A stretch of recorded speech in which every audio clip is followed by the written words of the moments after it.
via giant public menorahs caught on at the speed of light, spreading to malls, parks, squares, and hundreds of locations worldwide, and inspiring endless creativity. While the menorah events were popular with the Jewish rank and file, the initiative ignited a furious debate among some of the Jewish leadership, threatening to douse the public Hanukkah flame altogether. The Jewish American community soon found itself deeply divided.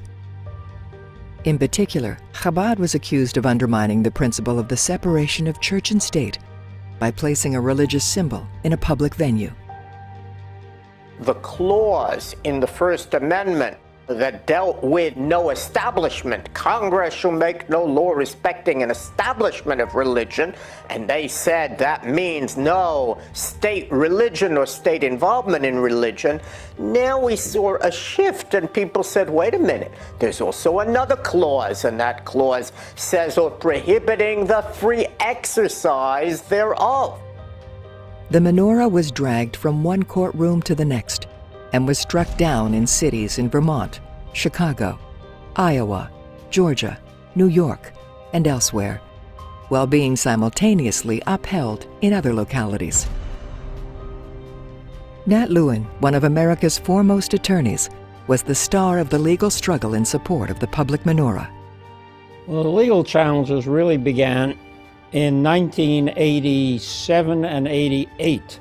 When the ACLU, the American Civil Liberties Union, the American Jewish Congress, the American Jewish Committee, and various other civil liberties organizations decided that they were going to challenge the menorah being put up.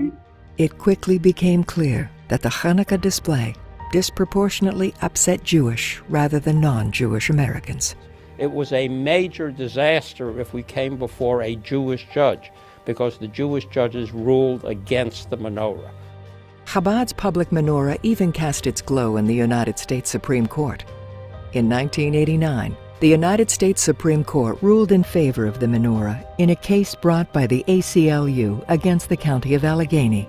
And in 2002, it ruled in favor of Chabad in Southern Ohio against the city of Cincinnati, allowing an 18-foot menorah in Fountain Square. The public menorah has become standard fare in many cities, and it is lit annually on the White House lawn and within the White House as well. But the debate has far from subsided. And I continue to get, every Hanukkah, I get 2, 3, or even more requests from local Chabad shluchim who tell me that the local authorities have been persuaded by some local organization that they should not allow the menorah to go up. Some 4 decades has elapsed since the famously cracked Liberty Bell first met its menorah neighbor. The argument still persists as to whether the public menorah is a threatening crack in our nation's liberty. But what is so threatening about a menorah proclaiming the festival of light on a street corner? Could there be more to this debate?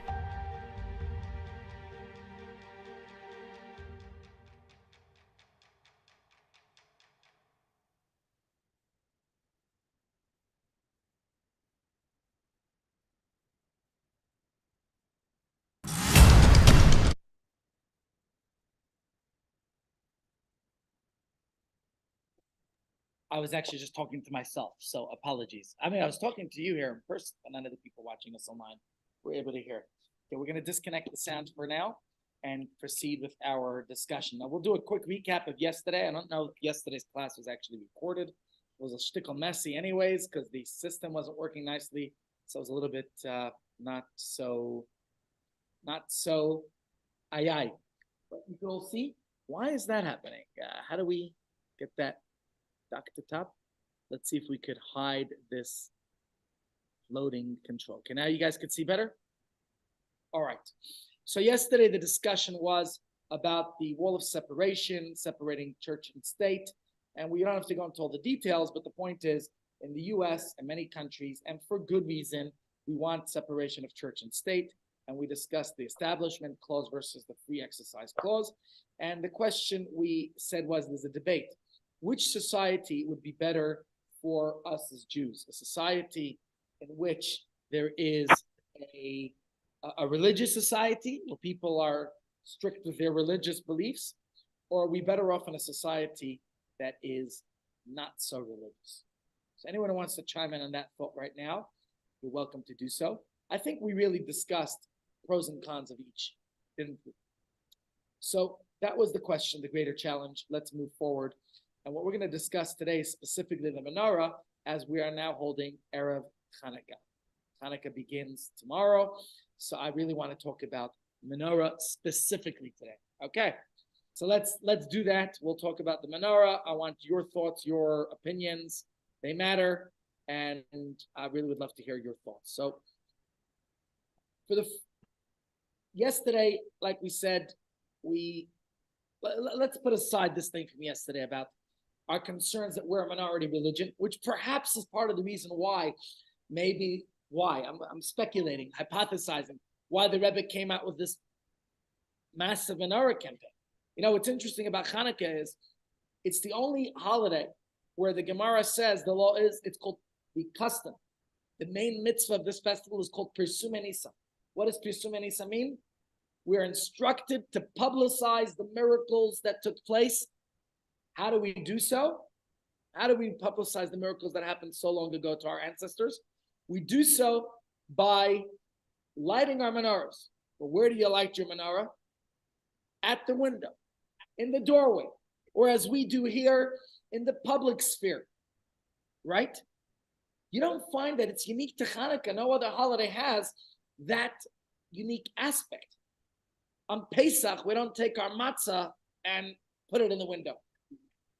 On Rosh Hashanah, we're not blowing the shofar in the streets. Okay, we do that at Chabad, right? We have shofar in the park to benefit those who couldn't come to shul. But that's not the mitzvah. The mitzvah is to hear the shofar. It is specifically now on Hanukkah that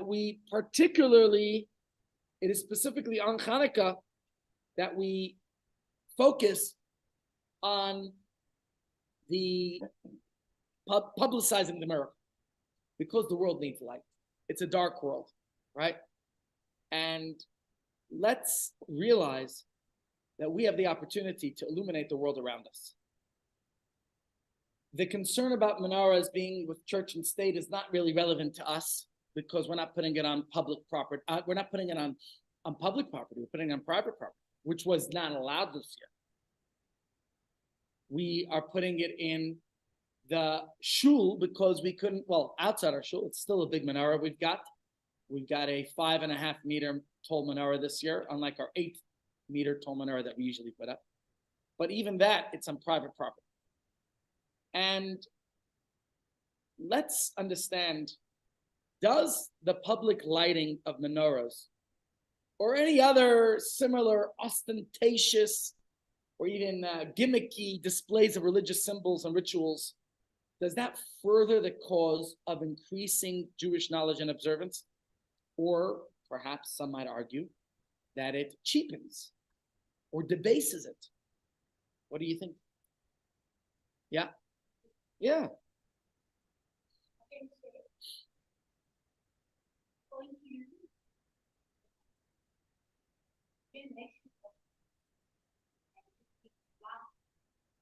Yep.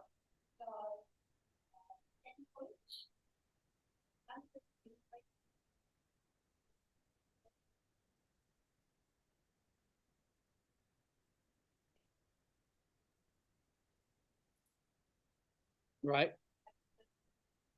Yeah.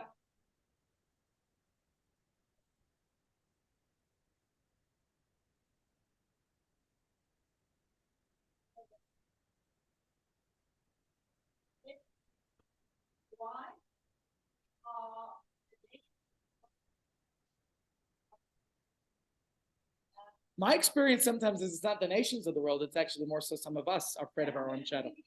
Yeah. Yeah.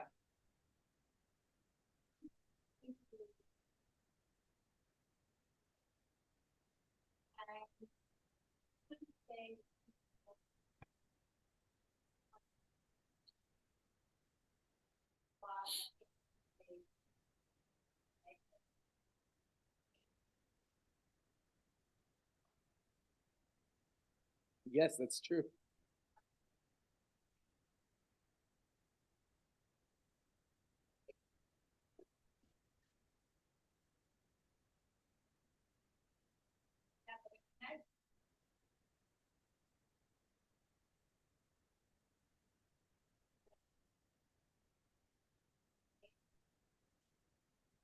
Yeah.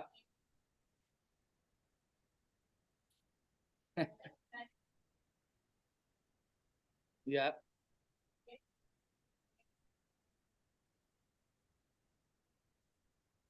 Yeah. That's true. It's a war of light and darkness. And Hanukkah is about spreading the light. So that's the question. You could see here a picture of the Eiffel Tower where there's a giant menorah. We have cousins. I have an uncle in Paris who's part of the annual menorah lighting at the Eiffel Tower. And there are so many other displays. And this is our question. Should religion stay at home and be a private matter? Or do we go out there and we do it big? When Chabad started with staging these grand menorah lightings, by the way, it was 50 years ago. Remember we talked about, and those of you who were lucky to attend on Thursday about 8 weeks ago, I think, Miriam, you did a class on the anniversary of the Yom Kippur War, and you showed some videos. Yeah, that's when the Rebbe started the major menorah campaign. You know that? He started it, and he said, we need to spread that light. And there were, unfortunately, many people who denounced it at the time. And they said it's an exercise in showmanship. That was their claim. That's what it is.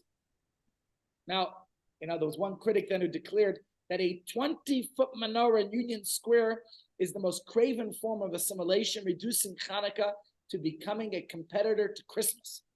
That's what they said then. In 1978, a Reform rabbi, Joseph Glazer, he served as the executive vice president of the Central Conference of American Rabbis, and he wrote to the Rebbe. Oh, I thought I put his text in here. I want to share with you what he wrote to the Rebbe, and then we'll go back to this discussion. He said to the Rebbe, I must disagree with your opinion that there is some intrinsic value to individual Jews involved in the public lighting and blessing of Chanukiot. I think it might be just the opposite. Ultimately, the survival of Judaism, he says, depends on the home, which is where Chanukias should be lit. People coming to public places to observe in the ceremony are being involved in a kind of public, almost flamboyant religious exercise instead of a sacred home ritual. Now, I want to look at those words he said. Is it possible to dismiss these criticisms as just sour grapes on the part of Jewish establishment that perhaps is annoyed by the rising popularity of Chabad 50 years ago? Is that the case? Regardless of the motives of those who attacked the public menorah lightings, let's understand the issues that they raised. Is all publicity good publicity? Do we cheapen those things that are sacred to us when we display them in public? Now, this leads me to a very interesting thought about tznius. Familiar with the laws about tznius? I was once told, yeah, go ahead.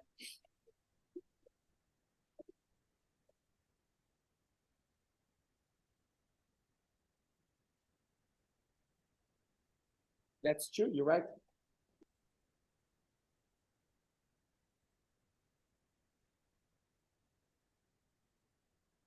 Okay, what about in Johannesburg?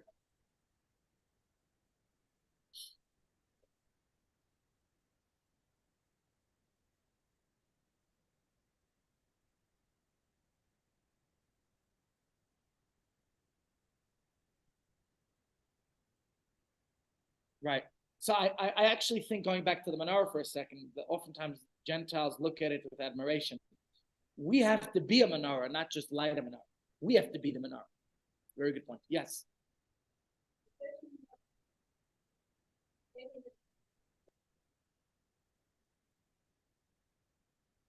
Public, wasn't it in the temple? Okay, but it's more like in the shul. I'll tell you something on that. I will comment on it. The sages tell us that the windows of the temple were unique. Unlike many ancient windows that you look at, were built in a way that they were narrow on the outside and wide on the inside in order to absorb as much light as possible. You look at old buildings in Europe, Israel, wherever you go in the ancient world, when they had they built very thick walls. However, the temple was the opposite. It was narrow on the inside and wide on the outside. Why? Because the lights of the temple menorah, there were many candelabras in the temple. The menorah that was lit by the high priest, its purpose was to illuminate the world, not just the light that was. So we have to be shining our light outwards. Absolutely. True. Yeah. Our country, Israel, as we discussed a couple of weeks ago, was the crossroads of the world and was a place where people coming from anywhere and everywhere could be influenced by the light of Judaism. Yeah, Esther. Sorry, Mickey. Yeah.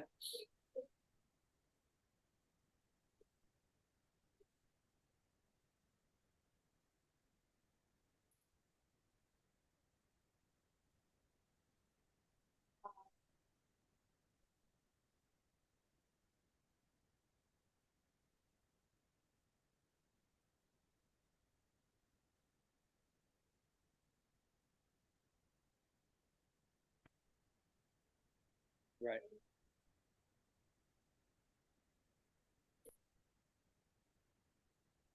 I can assure you.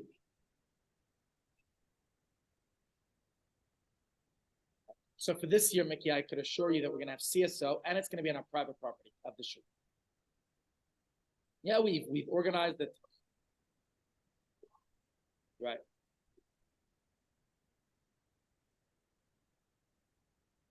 Right, but Hanukkah is not a protest. Hanukkah is a celebration of our holiday, and the mitzvah of Hanukkah, because it's for the children to celebrate as well. Yeah, I remember as a child, some of my fondest memories, and I'll put it on a video for you just now, is being at the rallies the Rebbe would make. Thousands of children would come, and then there would be a live hookup all around the world. It would connect with Moscow, Russia. It would connect with Melbourne, Australia, with Johannesburg. It would connect the whole world, Jerusalem, and everyone would connect into this live hookup.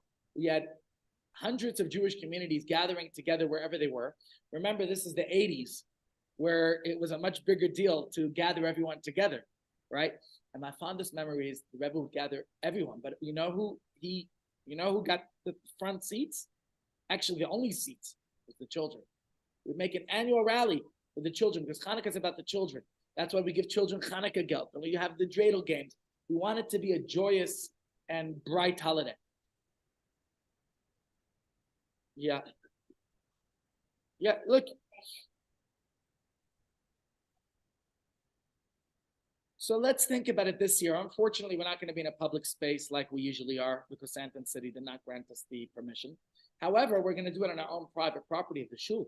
So I sure hope that in our own private space, it shouldn't be a danger. I hope. What do I know? That's why we need the CSO. That's why we need extra security. And please God, that will keep us protected. Ultimately, we rely on Hashem. Yeah.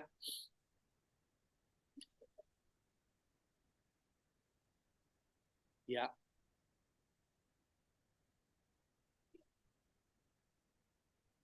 I know, I was there. I was present. That's right.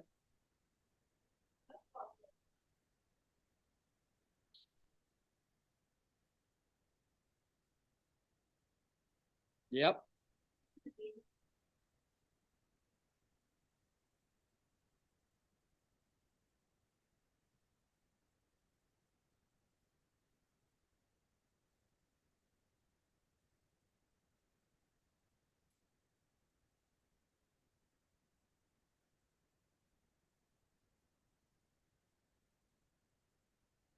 Yeah.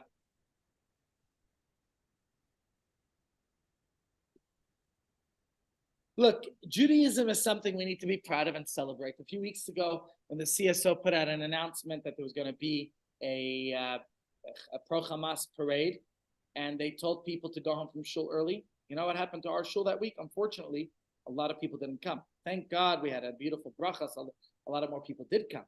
But I found some people who are regular shul goers were intimidated, were afraid, they were scared for their lives. They didn't come.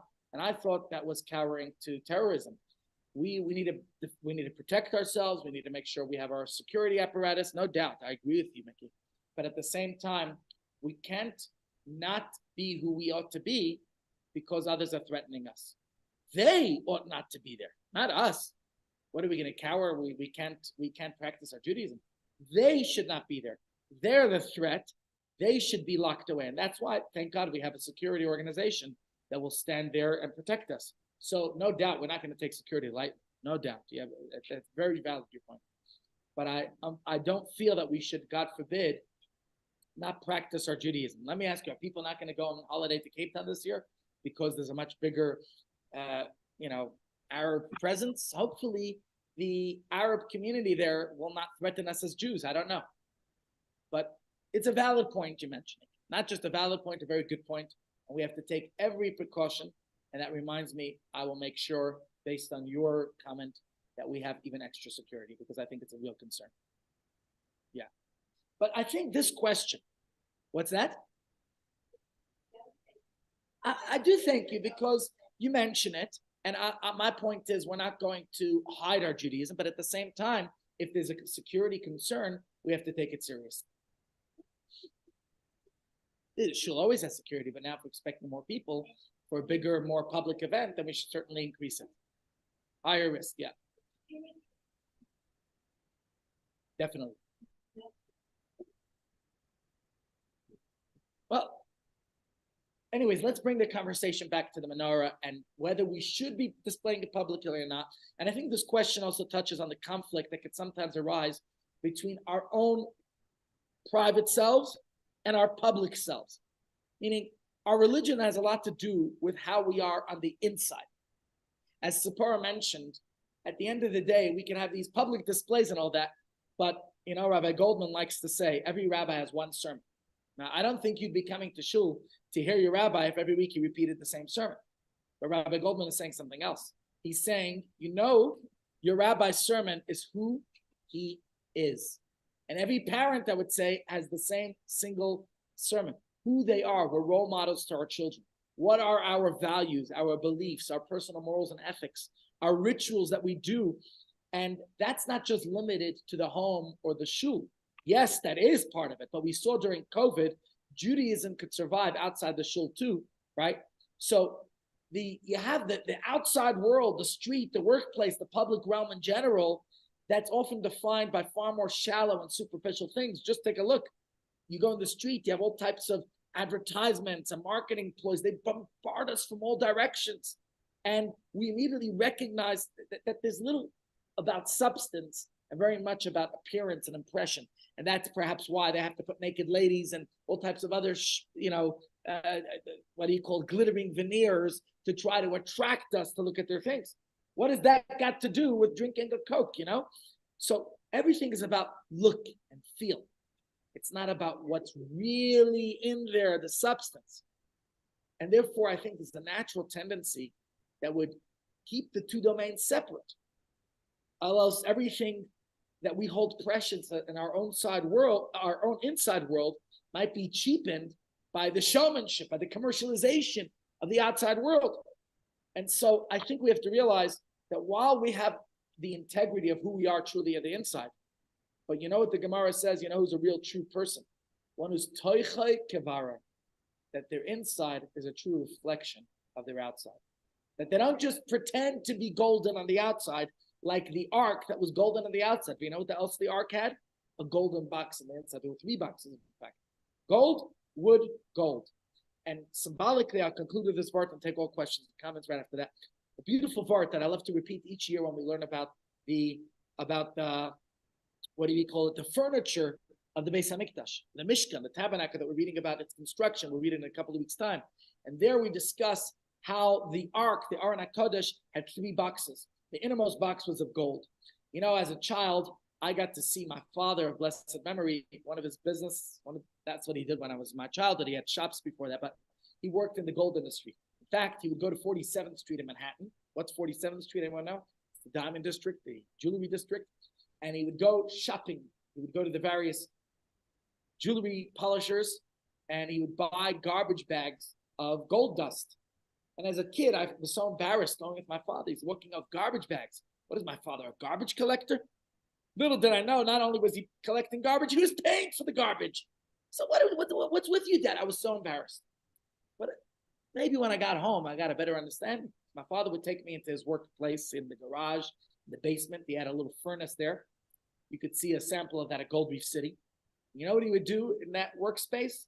He would put all those bags of gold dust, which just look like garbage to me, just look like dust, fine bags of dust. He put it all into his furnace, and there it was on a very high temperature. And you know what would happen? The dust would disappear, would get burned up, consumed by the fire, but the gold would return back to solid gold. Now, obviously, you need enough dust in there, and all that gold, and sometimes you got a bag full of garbage, which was very annoying. But often, he knew which clients were genuine. You wouldn't go back to someone like that generally or complain to them. But now, you got actual bars of gold that he would create out of those bags. And what I'm reflecting on is that's the gold. Gold is indestructible. On the other hand, the middle box was wood. Wood, we know, can be turned into the most beautiful, magnificent furniture. But at the same time, wood could rot and decay. It could become, what do they call it in this country? Frot, right? The wood could go frot. And what does that symbolize? Sometimes inside we feel a little bit, we have good days. We wake up, vini, vini, vici, I'm going to conquer the world. I'm going to do good. And other days we feel a little bit under the weather. We're capricious like the wind. And yet the outside box of the ark was also gold. What did that symbolize? That regardless of how I might be feeling, I could wake up and not feel, in the best state. But deep inside, I remember my soul, which is an intrinsic part of God, is actually pure gold. It's indestructible.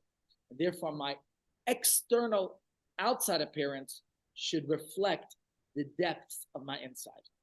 And that, my friends, is the idea that our Judaism, yes, it's not about a show on the outside. It's about how we are deep on the inside. But should we not take that inside depth and exhibit it to the outside world? Should people not see the values, the morals of what Judaism says? Let's discuss that in a moment. Yes.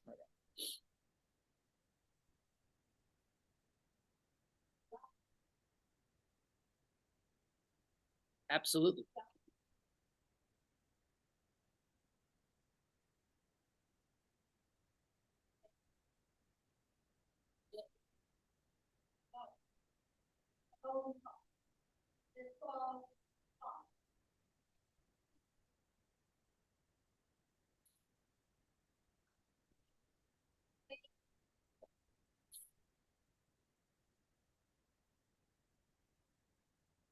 True.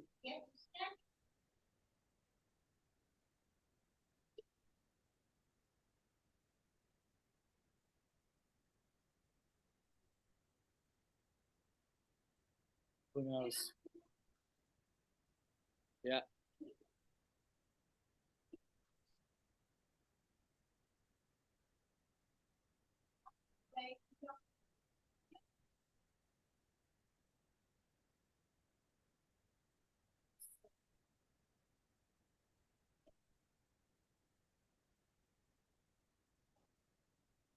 So now I'm going to flip the coin. I'm sorry. Don't worry, I concur with you, but I want to flip the coin just to look at the other side because we have to look at Judaism in its totality and look at both sides of the coin. So here's a verse in the book of Kings, Malachim. It says, "V'ruach gedolah v'chazak mefarek harim." It was a great strong wind that rent the mountains and shattered the rocks before Hashem. The verse continues, but God was not in the wind. And after the wind came a storm, but God is not in the storm. And what does it say next? After the storm came fire, but God was not in the fire. And after the fire came a small, still voice. This is the story of Elijah the prophet when he was battling the idol worshippers of Baal. And then the verse says, when Eliyahu Hanavi, Elijah, heard this, he wrapped his face in his mantle And he went out and stood at the entrance to the cave, and behold, the voice came to him. And there, it's somewhat mysterious, right? But it's also very thought-provoking. We learned that God was not in the wind, God was not in the storm, God was not in the fire, but where was God? Small, still voice. What's this telling us? And so I'm going to just look at possible explanations. And the first text I want to look at is one here that is, there's a voice here. It describes the most important event in Jewish history. Let's think of that. What's the most important event in Jewish history? Look at the tablets there. Matan Torah, very good. Now, what does it say about Matan Torah? That the Jews received the Torah. What happened then? Much fanfare. I want to take a parenthetical side note. I'll tell you another story, okay? Because I find stories are the best way. Let me tell you a story that happened to my grandmother. My grandmother was once summoned by the Rebbe. The Rebbe asked her if he could send her on a mission. She said, sure. This is the 1950s or early 60s. My grandmother was a widow. Her children were already adults. And you want to send me on a mission? Sure. So she was probably maybe even my age. She was born 1912, passed away 2004. This story happened probably in the early 60s. So the Rebbe asked her before sending her on a mission a question. Do you know what the difference was between the first and second tablets is what the Rebbe asked her. Do you guys all know the difference between the first and second tablets? What are the differences? The first ones did not endure. The second ones did endure. What happened to the first ones that didn't endure? Oh, so my grandmother answered as follows. She said, the first ones were with thunder and lightning. It was a whole big fireworks show. And I could tell you from personal experience, sometimes when we make a big tararam, unfortunately, they don't last. I've seen weddings. I mean, nothing wrong with a celebratory wedding, but I've seen weddings that were over the top and didn't last. It's not about the wedding, it's about the marriage. Are you investing in the party, in the bar, or the mitzvah? Okay? So the Rebbe wanted her to know that this is a clandestine mission. You know, she never told us what the mission was. The Rebbe sent her to Germany. She said I had to do something with preventing an intermarriage, but shashtil. Nobody was to know. She said, I can't tell you I can tell you a little bit about it, but I can't tell you the details. The moral she was trying to tell me was that sometimes in life, like the first tablets, don't make that whole big party. But the Torah goes on to relate. We know how those were destroyed, right? Where the Jews worshipped the golden calf, and that led to the breaking of the tablets. And this is what our sages tell us. What caused the destruction of it was that big fanfare. Yet when it comes to the second tablets, our sages tell us, why did the second tablets last versus the first ones? Because first ones had all the fireworks, the big show, performance, showmanship, and the second ones, the Gemara says, there's no greater virtue than tznius. What's tznius? Modesty. So here is something fascinating.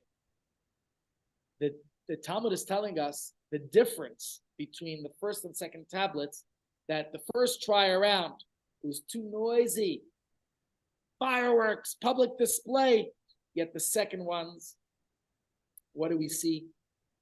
Quiet. God reveals himself, even though the first ones came with that whole divine revelation, but it's the small, still voice that endured.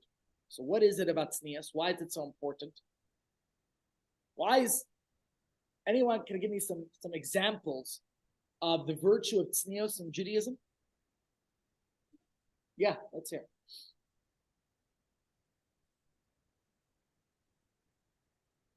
Oh, that's this week's reading. Tomorrow.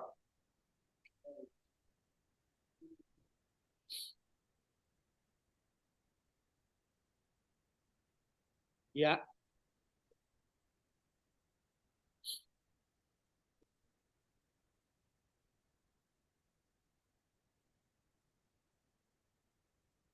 Yeah.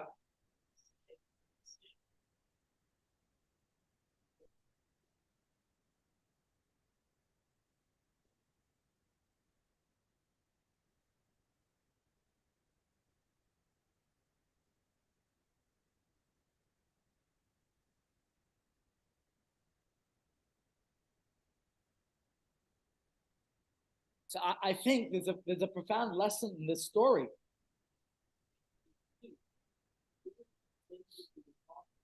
Right.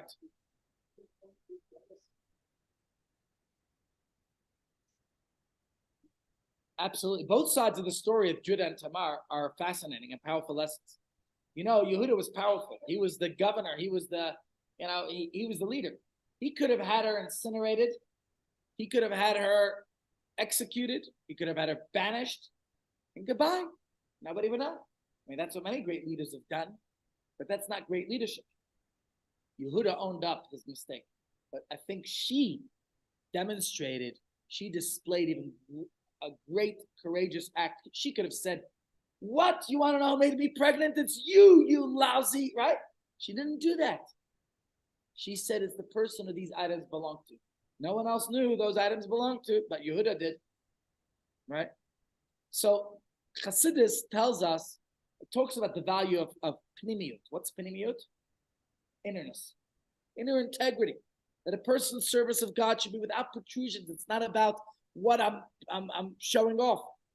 They say in Yiddish, unblitis. What's blitis? Anyone can tell me what's blitis? Huh? Without showing off. Blitis. Yeah. Blitis. Don't show it. It doesn't have to be show off. So let's look at a few examples of tznius, okay? Let's put some things on here. Why isn't going? Here we go. So modesty and privacy, very important. Where was the Holy Ark of the Covenant?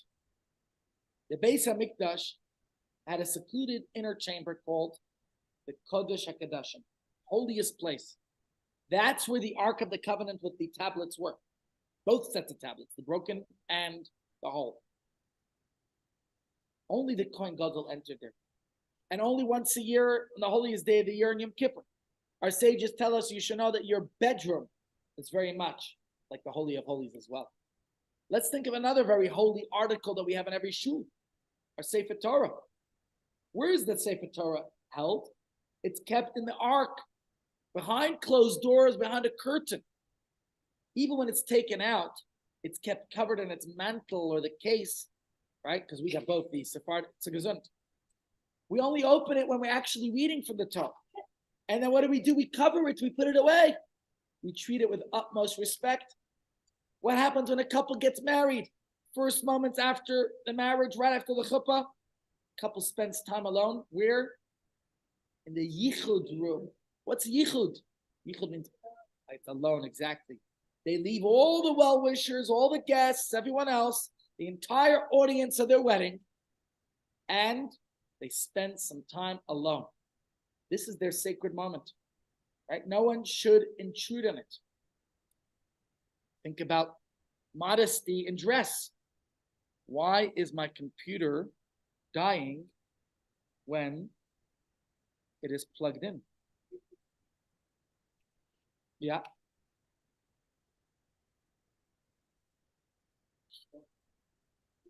Yes. Yeah.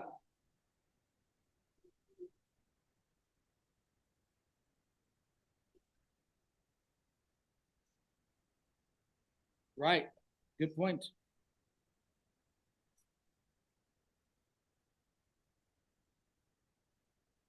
Yeah, that's another good example. So as we see sorry, I just need to find my charger. The computer's dying, and I don't know where the charger went. It's very strange. How did this happen? I can't find the computer charger. I'm joining the seniors crew. Is it around here? Does anybody see it? Did it fall down? Did I lose it? I don't think I left it at home. Oh, here it is.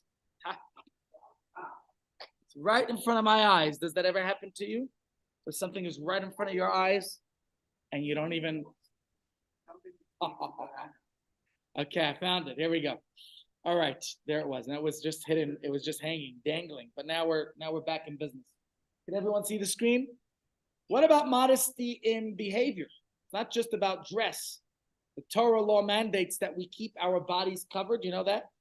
Both men and women are supposed to dress modestly. Now, there are different degrees and levels, and different communities have different laws and customs.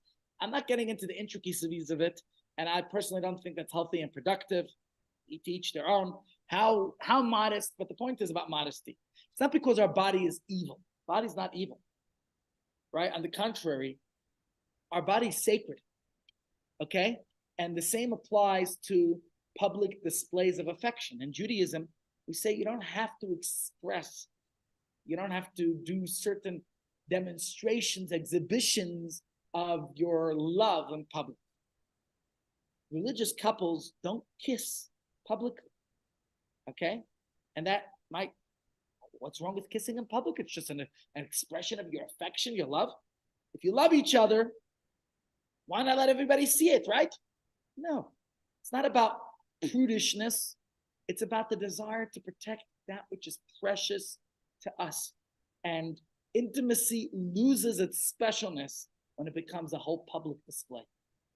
When people really, truly love each other, then they don't feel the need to constantly announce it to the world. I always get a little bit weary when I see people making these public announcements on social media about their love to their partner. And oftentimes it's especially those loves that fall apart. Because if it's so weak that they have to announce it and publicly display their French affection, then we know something's nished, right? So again, I don't want to go into the details of that. You could decide on your own what's modest and what's not. There are laws, there are varying laws. But the point I'm saying is, I'm sorry, Miriam, if that sounded a little bit against what you were saying. Maybe it was anti-publicity. Do you think I'm anti-publicity when it comes to our Judaism? Of course not. And if you open Shulchan Aruch, you know what it starts off with? Very powerful words. Open the Code of Jewish Law. It starts off with these words. Yisgaber ka'ari. A person should be strong like a lion, like Ari. Lamad baborka la'avodas Hashem. To rise up, to wake up in the morning, for what? To serve God. La'avodas bara, I think. V'lo yizbayesh, very, very significant words that we have to remind ourselves. You should not be intimidated. You should not be embarrassed from the maligim. Maligim are those who mock us, who make fun of us, who try to intimidate us. So you tell me, is Judaism about hiding our identity? Of course not. That's why we need to have that right balance. The Rebbe emphasized how amazing that principle is, that it's crucial to our service of Hashem not to be embarrassed. And it's essential to Jewish survival. So let me ask you, are the people arguing against the cheapening of Judaism really concerned about preserving our dignity? Or are they simply uncomfortable with the fact that their Jewishness is now out in the open? Jewish pride is obviously important, okay? Jewish pride is important. That's something we have to remember. And the thing is, the question is, how important is it to us? The Shulchan Aruch, Code of Jewish Law, spells out how to live Jewishly from the moment we wake up in the morning to the moment we fall asleep, from the first day of our life to the last one, from cradle to grave, or as Chief Rabbi Harris used to tell me, your job is hatch, match, and dispatch. Okay, from the moment we're born till 120.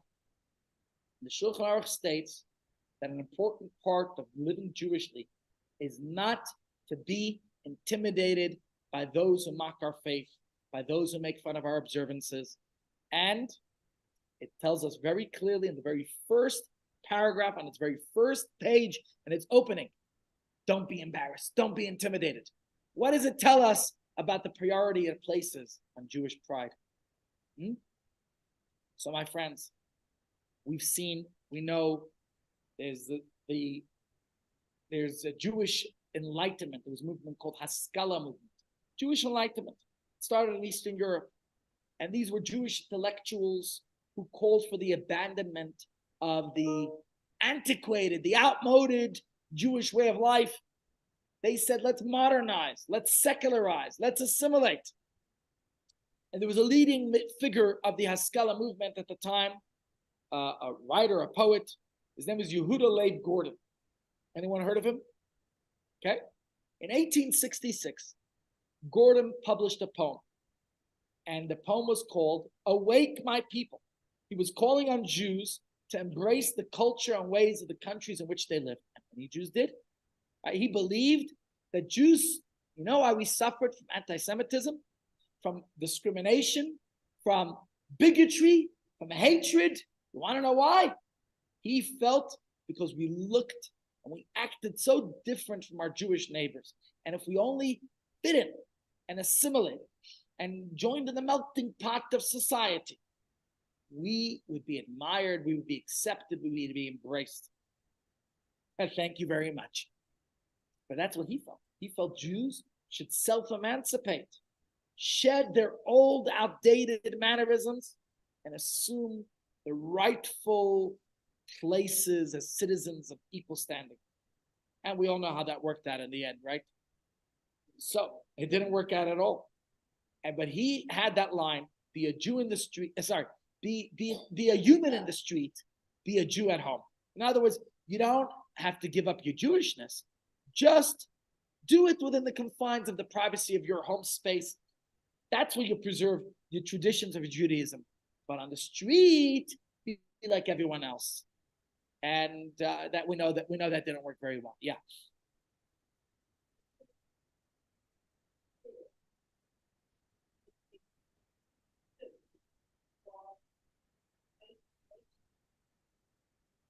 Yeah.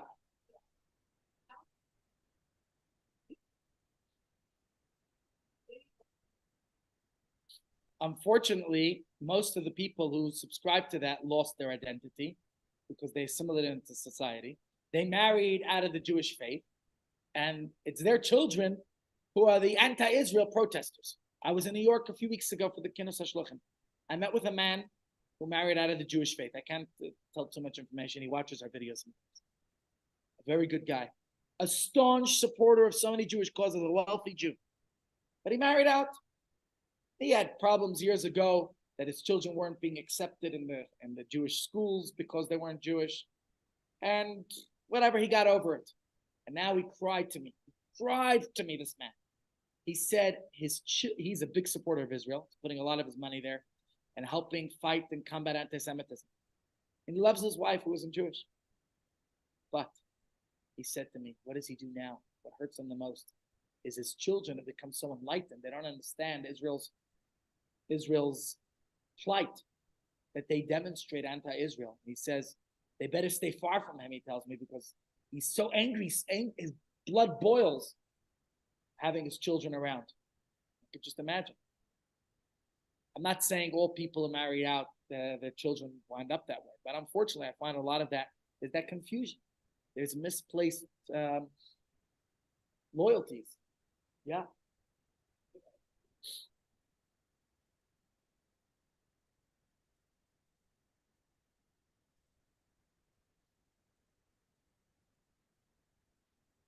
Yeah, don't put a stumbling block before a blind person. Yeah.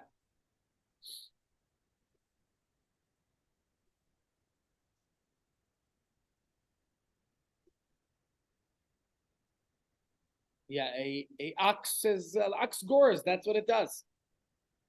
Ox and gore. Yeah.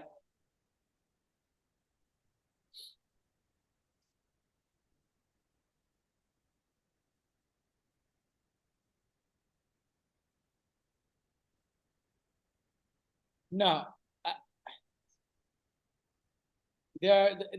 When you're in a dangerous situation, you have to do everything you can to save your life. No doubt about that. But the question is how you could prevent these dangerous situations. That's the greater picture. I think there's a lot more to talk about, but I don't know what to do. We're running late. So let's conclude here. The fact that we can't be intimidated by those who mock us is an important part. It's stated at the very beginning of Jewish law. It reminds us about Jewish pride and Jewish survival. And we saw those who try to hide their Jewish identity. If we fail, maybe the world likes us, right? But we can't fail. We can't afford that. And therefore, we're going to be proudly Jewish. And we have to remember that Judaism is, there's two ways of understanding our Judaism. The idea that our Jewishness, some people say, should be a private affair, that implies a disconnect between our private and public selves. You know, people like to say Judaism not a religion, it's a way of life. It's a lot more than just a tagline, okay? Relegating our Jewishness to certain areas of our life means that we're treating it as a religion. And this implies that it's one of many aspects of myself. I have a job, I have hobbies, I support the policies of whatever political persuasion party, but none of these are who I am. And that's why we insist that Judaism is not a religion. It is who and what we are. It's a way of life, absolutely. And therefore, your way of life cannot be relegated to just the private. Where you are, whoever you are, you're always going to be Jewish. And so this is the point I'm making here. I think there's a lot more we could say. I just don't know where, don't want it to be, you can see on the screen, it's a way of life. For me, it's all aspects of our being. I'll look at one or two more points and conclude with the video, okay? Here we see, can you guys see the screen? Is it clear? I don't know what happened to my mouse here. Why don't I just move that? Okay, can you see? All right. I'll hide that. Why this is happening. Okay. Where we restrict, if we keep our Judaism out of our public selves, what does it mean? That we're also conflicted, right? We're not whole with ourselves. We're not true to ourselves.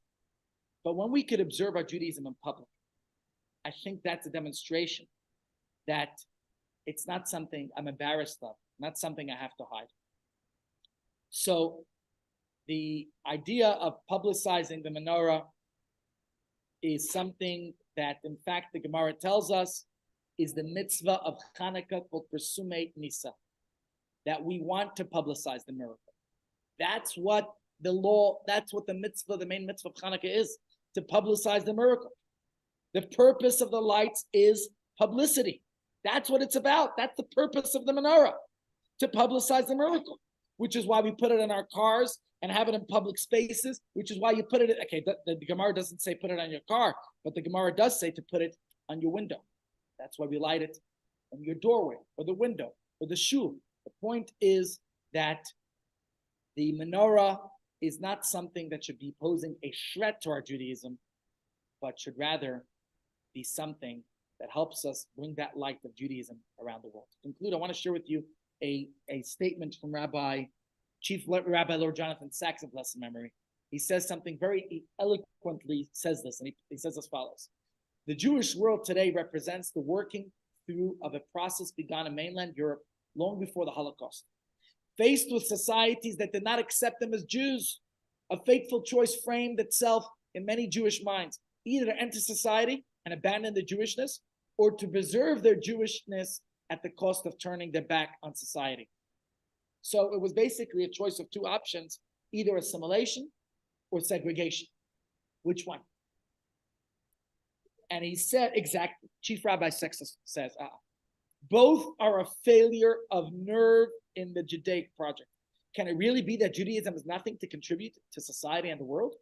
Can it be that when Jews engage with the world, they have to hide their identity, acting as if they were 21st century equivalents of Maranas of Spain, Jews in secret but not in public, like was advocated in the Haskalah movement? Are Jewish faith and practice so fragile that they can only be sustained by being screened from all contact with other cultures? It was once so, but Rabbi Sachs says it's not so today. The Jewish situation has changed decisively. Jews have sovereignty and independence in Eretz Yisrael. We have freedom, equality in the diaspora. We must stop feeling defensive about being Jewish. We have to engage with the world, but with humility, without fear. Okay? So my friends, I think we presented the ideas, and let's conclude with this thought. What's the greater challenge, we asked? Is it other religions or irreligiosity? We asked, do public menorah displays or any Jewish displays, really, does it strengthen our Jewish identity and observance, or does it cheapen it? And we looked at the arguments of both sides, and I think we understand that the importance of Jewish pride. Yes, with modesty. Judaism teaches about tznius, which is why I looked at both sides of the coin. But there's another factor, and that is when the Torah describes the Kohen Gadol, the garments of the high priest, that were used in the service of the Holy Temple. Okay? And what does it say there? It says that he wore a garment that had bells on it. You know, the bells of the Kohen Gadol's robe? Oh, very interesting. Let me share with you something from the Gemara before we conclude. The Gemara says it happened that Rabbi Gamaliel, Rabbi Elazar, Ben Azariah, and Rabbi Yeshua and Rabbi Akiva were traveling. 4 great sages. And when they heard the commotion of the mobs of Rome from a distance of 120 mil, they began to weep. And what did Rabbi Akiva do? Over and over, he laughed. They said to him, "Why are you laughing?" So, why are you crying? Right? How did you answer a question? With a question. Why? Why not? So they said to him, "These barbarians who prostrate themselves before statues and sacrifice to idols, and they dwell happy and secure, while we, the footstool of our God, was consumed by fire. Should we not weep?" And that's when Rabbi Akiva said to them, "That's why I'm laughing. If for the transgressors of God's will, it is so good, then imagine how much better it will be for those who follow God's will." The Rebbe had a very interesting comment on that, and he said, outreach doesn't need to be ostentatious, okay? But that's what some people claim. But he says we're at the hem, we're at the bottom, like the bells, we're at the bottom of the high priest's garment. And therefore he says, with the world having all its commotion and all the noise that exists out there, we have to counteract the unholy publicity that exists in the world with holy publicity. And therefore, he felt that the menorah was a way that our generation needs to protect its Judaism, needs to be proud of our identity, just like the bells on the hem of the Kohen Gadol's robe, that we have to counter the unholy commotion that people experience in the media and the world out there. Every kid has that red dressed man with a white beard and all the jingle bells and you name it. We live in an age of all that stuff. It's time that we too can also show our children some pride in their Judaism. Let me conclude with this video that will hopefully illustrate and demonstrate that point. We'll be back.